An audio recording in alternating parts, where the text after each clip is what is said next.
Get ready for another wild ride through Reddit. Today we're exploring our /Pettyrevenge with 8 absolutely incredible stories. These posts had everyone talking, and I know you're going to love them. Hit like if you're excited. This story is titled "Guy Kept Cutting in Line at the Coffee Shop." So I made his morning routine miserable, posted by you/wings of pastrami 91. There's a coffee shop I go to every morning before work. Small place, usually has a line of 5 to 6 people. There's this one guy who would show up, see the line, and then pretend to just remember he needed to ask the barista a question. He'd walk up to the counter, ask something stupid like what size the medium is, and then conveniently just order while he was already up there. He did this at least 4 times that I witnessed. Nobody ever called him out because, confrontation before coffee isn't worth it. So, I started playing the same game.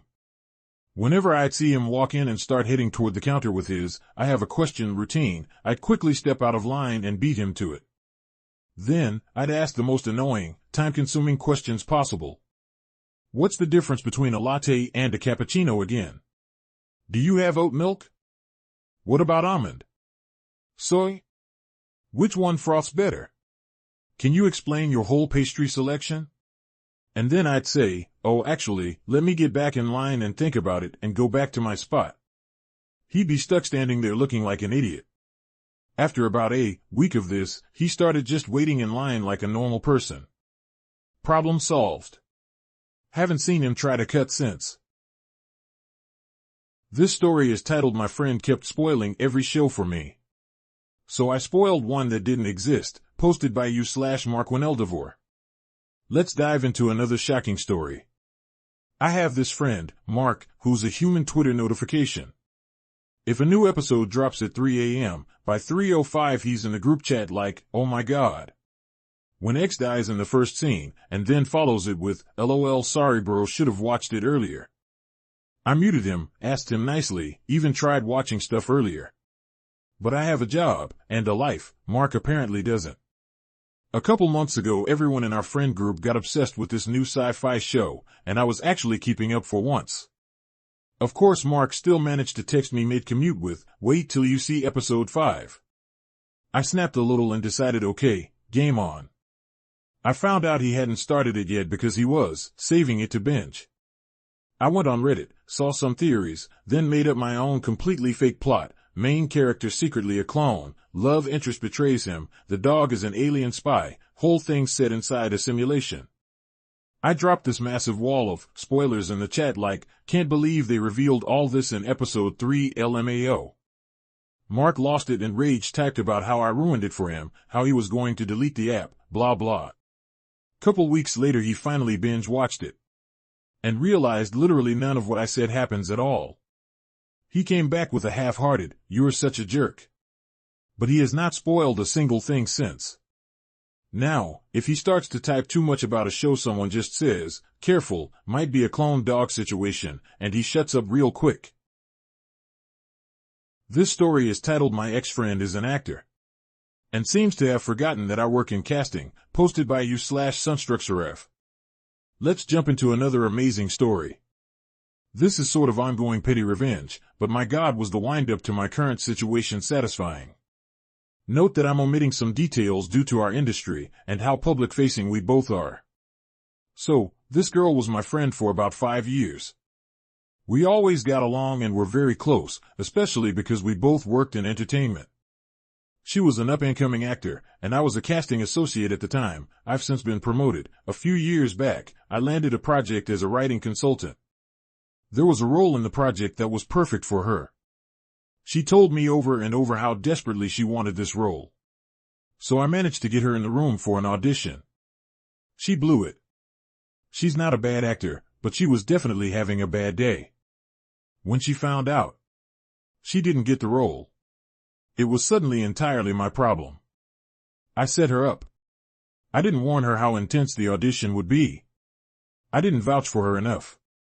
It was so intimidating and impersonal to see me behind the table as a professional instead of a friend, etc., etc. I tried to explain that I wasn't even on the primary casting team for this one, but she wasn't having it. Our whole friendship blew up over this. But not before I got her a job in the hair and makeup department of another project. She tolerated me until that contract was signed, and then ended our friendship the very next day. And proceeded to try to systematically turn our mutual friends against me. One of the last things she said to me was, "Someday I'm going to be famous. And you'll still be nobody." Here's the fun part, I have since made it my personal mission to ensure that her acting career goes absolutely nowhere. My greatest success was a couple of years back. I was working on a project that was pretty major. Not set for life, star-making role kind of major. But your foot is now in the door kind of thing. They wanted an actress just like her, down to the height and hair color. I was doing more consulting management for this project and less direct casting. The actual casting director waltzed into my office one day, brought her up by name, and asked if I had her number. I was floored. Apparently, he had seen her in something else we collaborated on years ago, and remembered her. He asked if I recommended her. I got to personally tell him that she was unprofessional, and that I didn't recommend ever hiring her. He took it to heart. She lost what could have been her breakthrough role because of me. I mostly avoid anything to do with her unless her name or headshot comes up at my work. But I did recently look her up, and she remains obscure. She recently posted about losing her apartment and having to crash on a friend's couch. Because she's just having such bad luck with the acting thing lately. Part of that bad luck is almost certainly me. I can't bring myself to feel bad.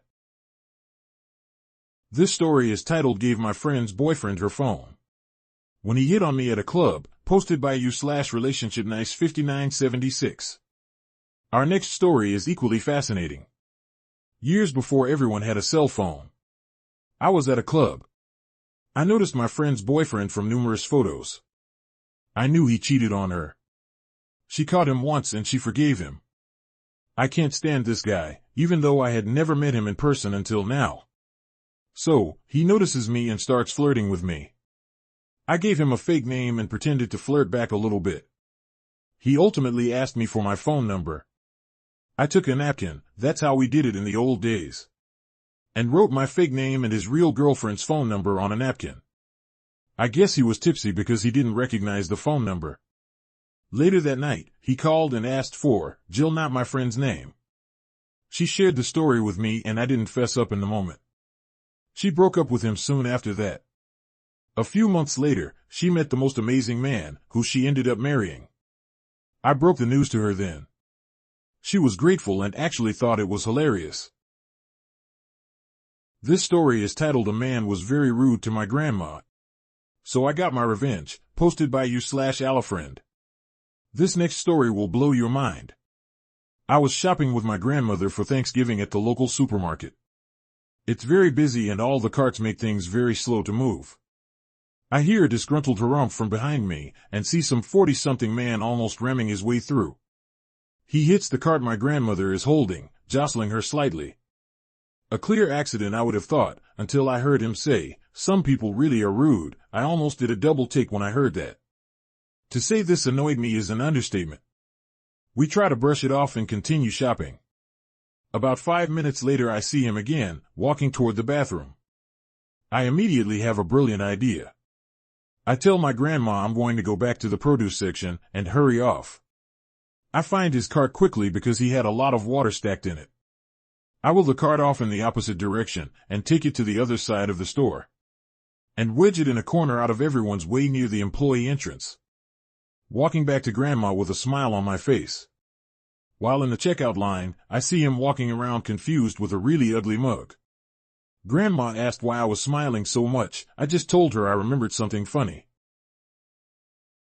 This story is titled "I Got Shoved into a Pool by My Aunt's Friend, So I Sprayed Him with a Water Gun, Making Him Furious," posted by you/Positingamer. Our next tale is absolutely wild. Today we were invited to my aunt's house for Thanksgiving to celebrate since we like visiting her. After I finished eating our Thanksgiving meal, we all went into the pool except for this one guy, let's call him Greg, who is always invited to my aunt's house since she feels bad that nobody invites him. After eating, I change into my bathing suit, and I start walking over to the pool where Greg was sitting in a chair. But he decided to stand up and sneak up behind me, shoving me into the pool very hard, causing me to fall. After this, I decided to get a little payback. So I found a water gun that my friend had and loaded it. When Greg came back, I sprayed him with the gun, and he started yelling at me at the top of his lungs, calling me a piece of shit and how he pushed me as a joke. And that I ruined his clothes. Even though he started it and I barely know him, he proceeded to complain to my mother and aunt about what happened, and everyone started laughing at him for being stupid. Then, he lost it and just sat down watching football for the rest of the day, while glaring at me every time he saw me. This story is titled "Neighbor Kept Borrowing My Tools Until I Returned the Favor," posted by you/Heat Apprehensive 1263. This next story will blow your mind. This happened a while back, but a Reddit post jogged my memory. I used to have this neighbor who treated my tool collection like his personal rental service, except the part where you actually return the stuff. Most of the time I didn't care, because I didn't use the tools often. But I always ended up having to wander over days later to reclaim my own belongings.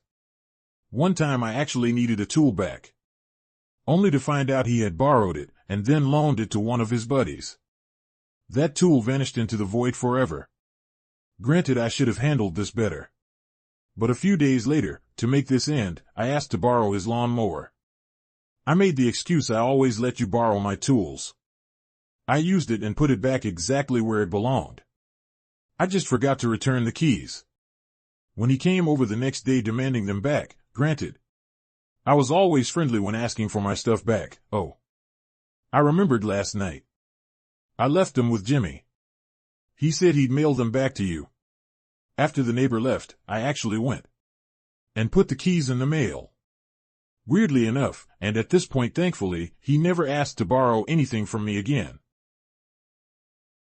This story is titled "My Colleague Kept Drinking the Tea My Late Partner Loved, So I Swapped the Leaves for the Cheapest, Bitterest Brand I Could Find," posted by you/Longlong8730. And now for our final story of today. I honestly don't know exactly why I've decided to share this experience on Reddit. I don't know if it will help, but I felt like my head was going to explode if I didn't do something. I have one small thing that helps me regulate effectively. I drink a specific brand of tea that my girlfriend loved. It helps me to reminisce the feeling of being next to her, of feeling her warmth next to me. For the past month, a colleague has been helping himself to it. I asked him nicely to stop, explaining it was sentimental. He laughed it off and said, "Tea is tea, mate, it feels." So cruel that he would dismiss my feelings like that. It just blindsided me. It did. The complexity of emotions is difficult enough to deal with without feeling like my one source of comfort is being taken. So, I bought the cheapest, most bitter own-brand tea bags from the supermarket. I cut them open and filled my expensive tin with the dust. I watched him brew a cup this morning. He took a sip, grimaced, and poured it down the sink. He looked confused, but he didn't say a word to me. I feel fear because of all the unknowns as to what will happen next. I'm not really confrontational by nature, but mostly, I feel a small sense of justice. It sounds cliché to say, but I needed to protect that small connection to her. That wraps up today's incredible Reddit stories compilation. If you enjoyed these amazing tales, hit like and subscribe for more daily content. What was your favorite story? Let me know in the comments. Thanks for watching.